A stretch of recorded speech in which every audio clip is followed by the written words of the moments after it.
मनसे मविया नेते कार्यकर्ते रस्त्यावर उतरणार आहेत। शिवसेना उद्धव बाळासाहेब ठाकरे पक्षाच्या मोर्चाचा टीझर समोर आलेला आहे। उद्या फॅशन स्ट्रीट ते बीएमसी पर्यंत हा मोर्चा निघेल। मतदार यादी घोळाविरोधामध्ये सत्याचा मोर्चा काढला जाणार आहे आणि याच मोर्चाचा टीझर रिलीज झाला आहे। तर उद्या सत्याचा मोर्चा निघणार आहे। मतदार यादीमध्ये जे घोळ झालेले आहेत त्याच घोळांचा निषेध व्यक्त करण्यासाठी हा मोर्चाचं आयोजन करण्यात आलंय। फॅशन स्ट्रीट ते बीएमसी पर्यंत हा मोर्चा निघेल आणि या मोर्चाचा टीझर समोर आला। सरकार मतदार निवडायला लागलं।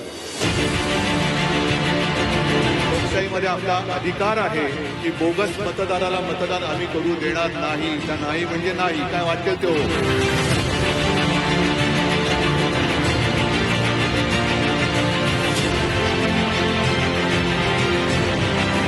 निवडणूक आयोगाला मी जाहीर सांगतो की या चुका सुधारावा, नाही तर निवडणूक होऊ द्यायची की नाही हे आम्हाला सगळ्यांना मिळून ठरवावं लागेल।